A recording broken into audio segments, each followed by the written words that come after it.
We want to continue the discussion of acid-base properties from our last lesson and derive a relationship between pH and pKa.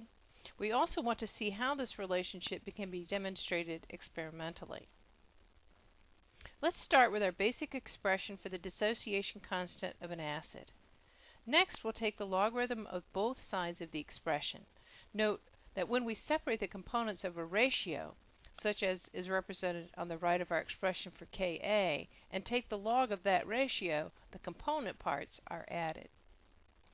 Let's move the log of the hydrogen ion concentration and the log of the Ka to opposite sides of the equation, which means that each of these will now include a negative sign.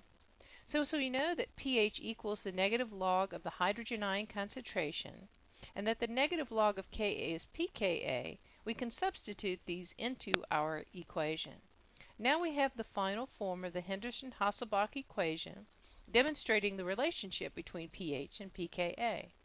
It tells us that pH varies from pKa based on the concentration ratio of conjugate base to acid on a log scale.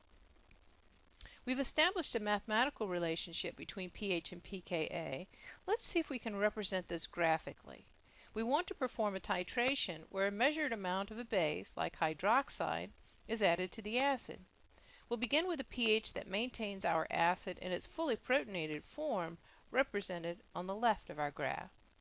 When the acid has been fully neutralized by the base, we have reached the equivalence point at the extreme right of our graph. In this graph, we see the equivalence of base added represented on the x-axis and the relative abundance of acid and conjugate base represented on the y-axis. We begin with 100% of our acid, and that value decreases with the addition of base. Correspondingly, the amount of conjugate base begins at 0 and increases as the acid is neutralized. Note on the graph where these two lines intersect, where the amounts of each are equal. If we perform the same titration and graph pH as a function of base added, we see a trend represented by the curved line.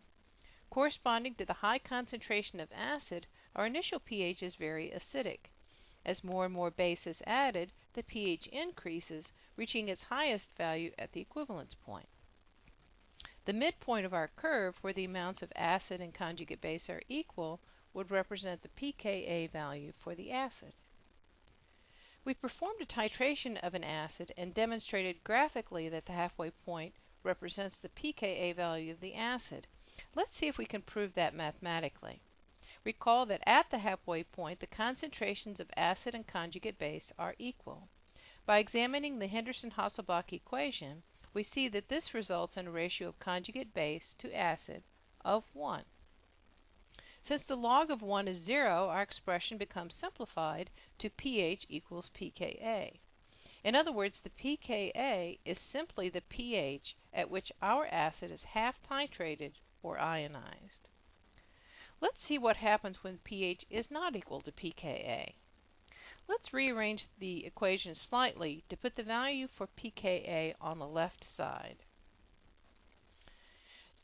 Now we can see that if pH is less than pKa, we get a negative value on the left.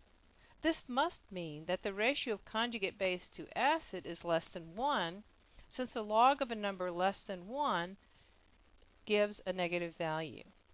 If the ratio is less than 1, then the concentration of acid must be greater than that of the conjugate base, so our acid is more protonated.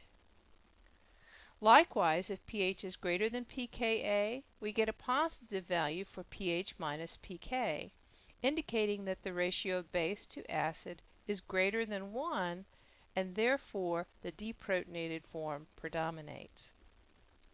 You'll want to spend some time reviewing these concepts, as we will find that the protonation state of an ionizable functional group has much to do with its reactivity and the structure of the molecule of which it is a part.